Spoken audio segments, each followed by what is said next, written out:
Sir Punjab property ownership ordinance जो कि implement हो चुका था उसको सस्पेंड क्यों किया गया है अदालत की जानब से? अच्छा जी, उसमें ये बड़ा एक थोड़ा-सा अजीब और तकलीफ़देह मामला है। ख़ास तौर पे उन लोगों के लिए जिनको अपनी प्रॉपर्टीज़ के हवाले से कब्ज़ा माफ़िया का सामना था और है। और इससे ये है कि एक तासुर ये था इस पंजाब प्रॉपर्टी ओनरशिप ऑर्डिनेंस से कि लोगों को बरवक़्त जो है एक इंसाफ़ की फ़राहमी का सिलसिला शुरू हुआ था। और यकीनन। ये कोई हवा में नहीं था, ये ज़ाहिर है कि ईवान से इसकी मंजूरी ली गई, काबीना ने मंजूरी दी होगी।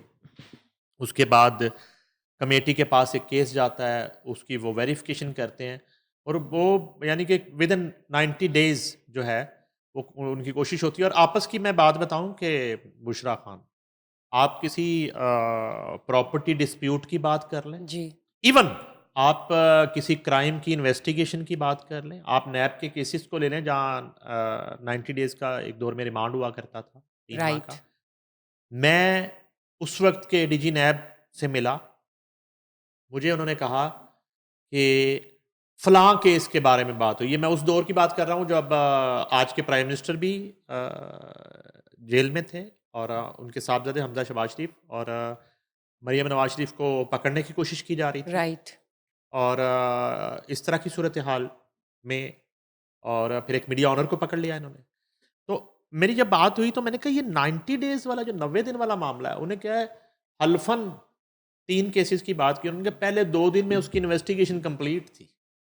पहले 2 दिन में इन्वेस्टिगेशन कंप्लीट थी। इन्वेस्टिगेशन कंप्लीट थी, जी। मगर मामला था ख्वार करने का।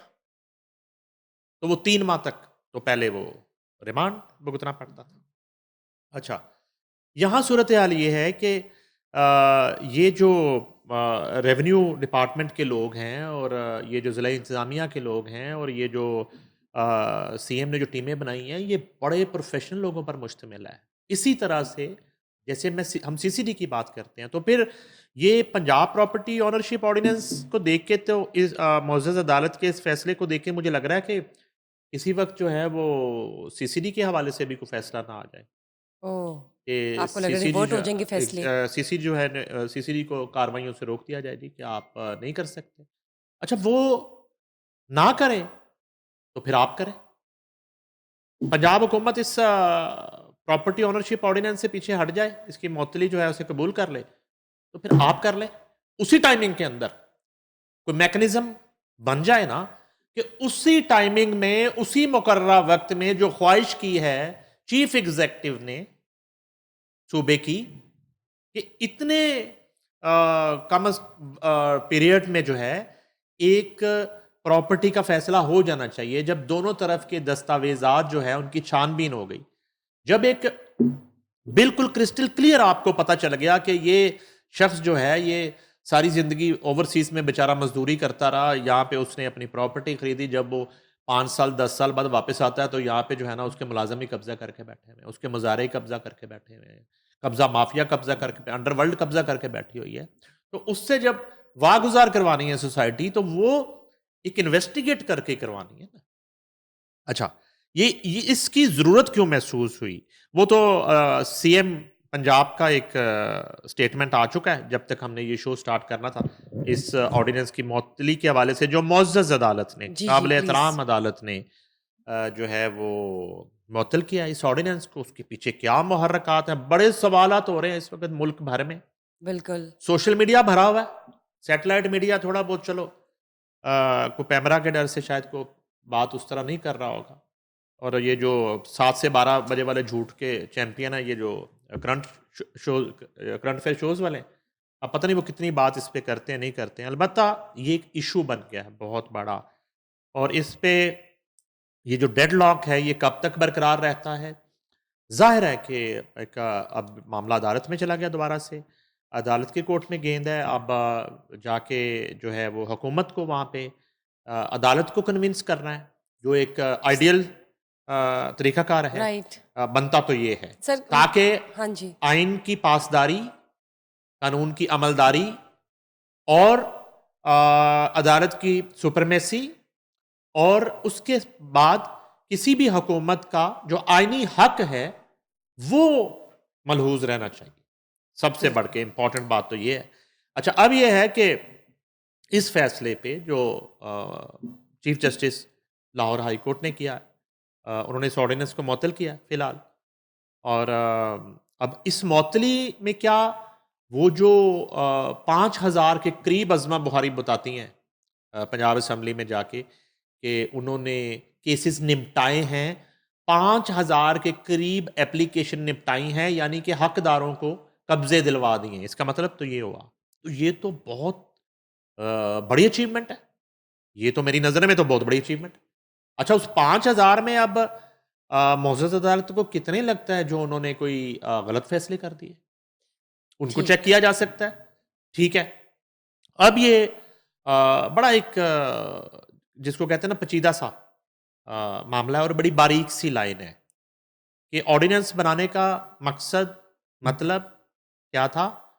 उसको मुअत्तल करने का मकसद क्या है? ये बड़ी एक बारीक लाइन है और मेरा ख़्याल है उस लाइन से आप थोड़ा-सा उधर ही रहें, तो आपके लिए बेहतर है, मैं थोड़ा-सा इधर ही रहूँ तो हम दोनों के लिए बेहतर है। लेकिन सीएम पंजाब क्या कहते जी हैं? प्लीज़। वज़ीर आला पंजाब मरियम नवाज़ शरीफ का Punjab protection of ownership of गैर मनकूला के कानून मुजरिया 2025 की मुअत्तली पर बयान है जी, सीएम साहिबा का। सीएम कहती हैं, बरसों और नस्लों चलने वाले ज़मीन और जायदाद के मुकदमात को पहली बार 90 दिन में तय करने की हद मुकर्रर की गई। बड़ी अच्छी बात है। हमने बरसों और दहाइयों के सताए हुए लाखों अहले पंजाब की मदद का कानून बनाया।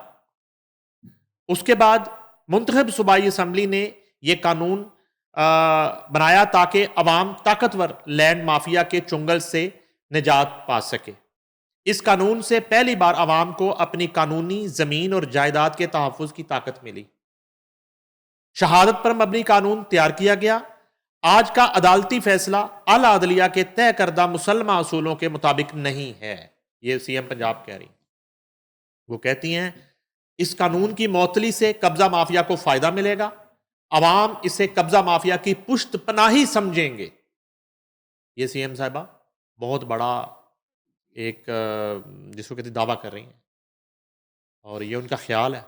वो कहती हैं कि कब्जा माफिया की पुश्त पनाही समझेंगे इस मुअत्तली को। वो कहती हैं, ये कानून मजलूम अवाम को तहफ़्फ़ुज़ देता है जिसमें इंतजामी और कानूनी तमाम पहलुओं को जामे अंदाज में शामिल किया गया। जमीनों के मुकदमात में दहाइयों स्टे ऑर्डर चलते हैं। ये कानून मरियम नवाज के फायदे के लिए था, ना इसकी मुअत्तली से हमारी जात को कोई नुकसान हुआ है। अलबत्ता कब्जा और लैंड माफिया के सताए अवाम का जरूर बड़ा नुकसान हुआ है। मरियम नवाज शरीफ कहती हैं, कानून साजी करना सूबाई असम्बली का आईनी हक है जिससे इसे रोका नहीं जा सकता। यकीनन। इस कानून को रोकने का नुकसान मरियम नवाज शरीफ की जात को नहीं बल्कि गरीबों, मस्कीनों, बेकसों, बेवाओं और मजलूमों को होगा जिनकी दाद रसी हो रही थी। इंसाफ मिलने से गरीब और मजलूम की बंध जाने वाली आस टूट जाएगी। मरियम नवाज शरीफ ये जो है इस वक्त हकूमती हलकों में बहुत ज़्यादा इस हवाले से एक बेचैनी है और उनका ये ख्याल है कि अगर मुअज़्ज़ज़ अदालतें जो हैं वो बर वक्त ज़मीनें वागुज़ार करवा रही होती, उनके फ़ैसलों से लोगों को बर वक्त इंसाफ मिल रहा होता और एक कमज़ोर जो है वो लैंड माफिया के उस एक जिसको कहते हैं भंवर में ना ना आता। फंसा हाँ रहता जी। साला साल, तो हमें शायद इस तरह का कोई ऑर्डिनेंस लाने की कोई ज़रूरत नहीं थी। This is required. मगर यस। यहाँ प्रॉब्लम ये है कि 1, 2, 3, 4, 5, 6, 100, 1000 नहीं, हज़ारों मुकदमात बिल्कुल दर हकीकत ऐसे हैं, जिनकी तरफ सीएम पंजाब जो है वो इशारा कर रहे हैं। दर हकीकत, इसमें कोई दो राय नहीं है। मैं राइट।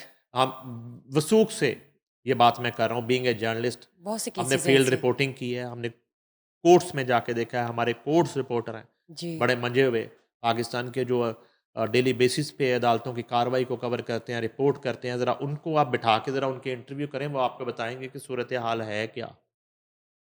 एक अदालत, एक से दूसरी, दूसरी से तीसरी, तीसरी से चौथी, चौथी से पाँचवीं। और उन माफियाज़ के पास, उन कब्ज़ा माफियाज़ के पास तो लूट-मार का इतना पैसा है कि वो तो वुकला की फ़ीसें और जो है ना वो अदालतों को फ़ेस करना उनके लिए तो कोई इश्यू नहीं है। उनके लिए तो एक हॉबी है, ये मामूल है उनके लिए। उनके लिए इश्यू है एक उस आम आदमी के लिए जिसने अपनी ज़िंदगी की जमा पूँजी से वो ज़ाहिर-सी बात है। प्रॉपर्टी ली है, बनाई, खरीदी है। ली हाँ है, जी। खरीदी है और उसने जो है ना वो अपने बच्चों का पेट काट के जो है ना वो ली है मगर अचानक उसे पता चलता है कि काबिज़ जो है ना वहाँ पे तो कोई और काबिज़ हो गया और वो प्रॉपर्टी उसकी नहीं है।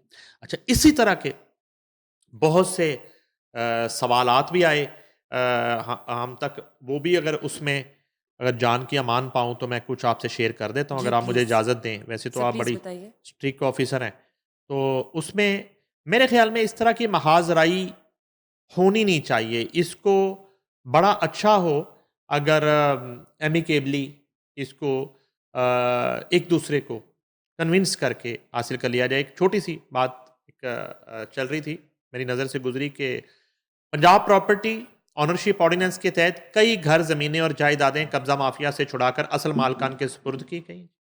वही क्लेम आ गया हाँ हुकूमती। जी। पंजाब हुकूमत ने इस ऑर्डिनेंस के तहत ये इकदामात इसलिए उठाए क्योंकि अदालतें बर वक्त फैसले करने के बजाय ताख़ीर से काम लेती थी।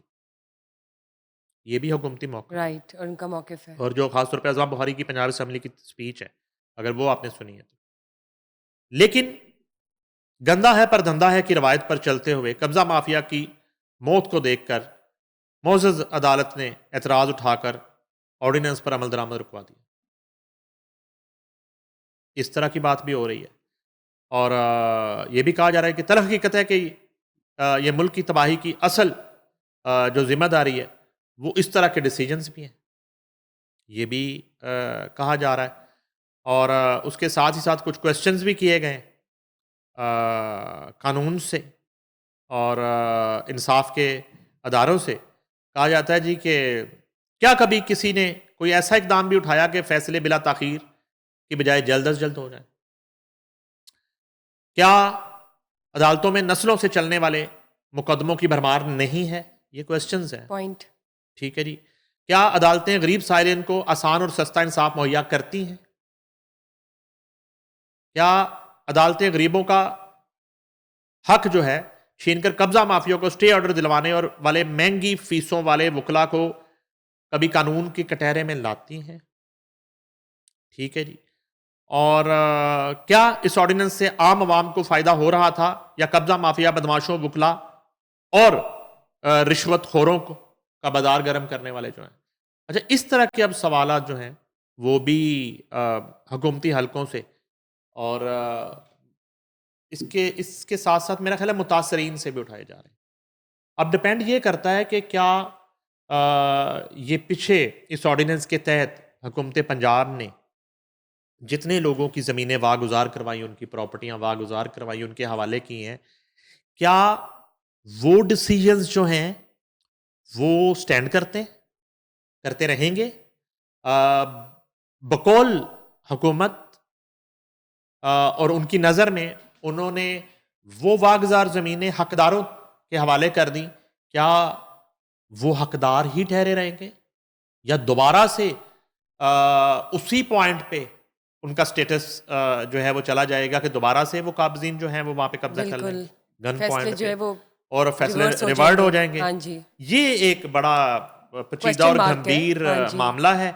अब डिपेंड करता है कि हुकूमत जो है और प्रोसिक्यूशन जो है वो किस तरह जाके मुअज़्ज़ज़ अदालत को कन्विंस करते हैं और वहाँ पे एक शाहिद जो है किस तरह के पेश किए जाते हैं। ये अभी मामला क़ब्ल-अज़-वक़्त है लेकिन अभी इस फैसले के बाद की जो सूरत-ए-हाल थी, उस पे हमने बड़ी मोहतात और थोड़ी सादा जो है ना डिस्कशन गुफ्तगू जो है वो डिस्कशन हमने की है। शेयर की है जी। नाज़रीन के साथ भी। नाज़रीन भी ज़ाहिर है हमें सुन रहे हैं, लेकिन देखते हैं कि इसके बाद क्या रिस्पॉन्स आता है और मज़ीद क्या फ़ैसले जो है वो तय पाते हैं।